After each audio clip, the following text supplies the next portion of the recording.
70% of the guitar stuff on that record doesn't sound like guitar. It sounds like a keyboard or some other weird instrument. Alex Lifeson has always been the quiet architect behind Rush's massive sound, an artist who let his fingers speak louder than his words.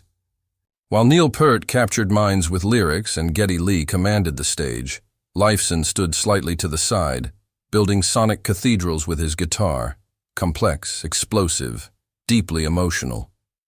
For decades, he was praised not just for his playing, but for his humility. He was the nice guy of progressive rock. But now at 72, the silence is broken. In a rare, brutally honest moment, Lifeson finally spoke up. Not just about his influences, but about the guitarists he could never stand. And not for petty reasons. For Lifeson, it wasn't about ego or competition. It was about integrity. About musicians who, in his eyes, betrayed the soul of the instrument. Some chased fame, some plagiarized, some mocked the very craft Lifeson spent his life perfecting. And for a man who always avoided controversy, the names he revealed sent shockwaves through the rock world. These weren't just unknown players.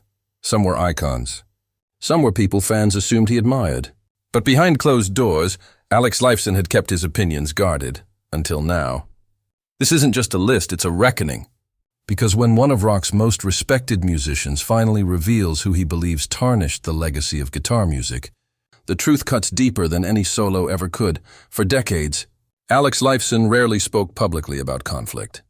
As Rush's unshakable guitarist, he let his playing speak volumes, soaring through 21 Twu's sonic galaxies, dancing nimbly around Geddy Lee's vocals, and weaving seamlessly into Neil Peart's labyrinth of rhythms. But in a rare and vulnerable moment, Lifeson finally opened up about a side of him few ever glimpsed.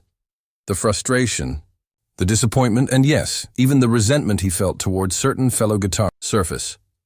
The fifth name was one that shocked even longtime fans of the progressive rock genre, Steve Howe, the legendary guitarist of Yes. On paper, this made no sense. Both men were titans of the same era, architects of complex soundscapes praised for their precision and imagination. But behind the curtain, the admiration had long faded. According to those close to Lifeson, the respect began to erode during a shared festival in the early 2000s, when Lifeson witnessed what he later described as a complete lack of generosity and spirit.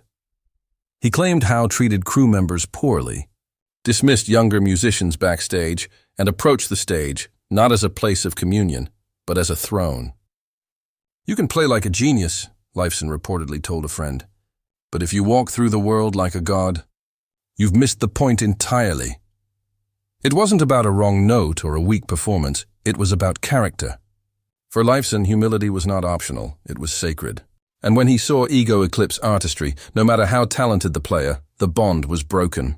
But the sixth and final name cut deepest of all, Joe Satriani, a name Lifeson had once openly praised for technical brilliance and melodic intelligence.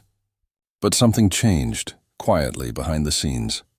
Lifeson reportedly grew disillusioned with Satriani's increasingly commercial ventures, projects that to him felt designed more for brand building than boundary pushing. And it wasn't just the music, it was the missed opportunity. Joe had a chance to lead guitar into something new, Lifeson once said in a private discussion among peers. But instead, he just polished what was already safe. That kind of artistic conservatism, playing not to challenge, but to maintain, struck Lifeson as a betrayal of the instrument's raw, rebellious potential. What began as admiration slowly soured into regret, and it hurt more than any of the others because Satriani, at his core, had the tools to reshape the future of guitar music, and chose not to. That, Lifeson believed, was the greatest disappointment of all. And yet, even as these names emerged, each attached to its own quiet fracture, Lifeson didn't speak with venom. There was no mockery in his voice. Only fatigue.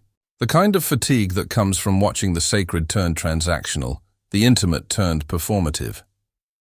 These confessions weren't bombs dropped, they were burdens released. And for fans who grew up believing that rock gods stood united in mutual reverence, it was a sobering reminder that even legends have limits. Lifeson didn't hate out of spite. He hated out of sorrow, for what guitar music once was and what it risked becoming. These 6 names weren't random. They represented a pattern, a caution, A quiet mourning for a generation that traded risk for routine, rebellion for image.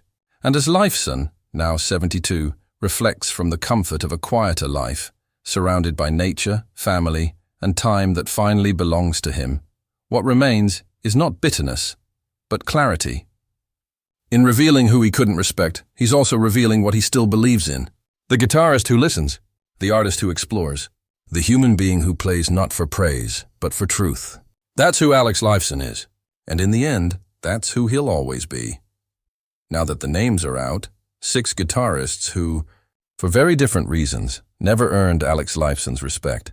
The question lingers in the air like the final note of a Rush encore. Why now? Why speak up after all these years of silence, nodding politely in interviews, deflecting questions with humor, always taking the higher road? The truth is, Lifeson was never one for spectacle.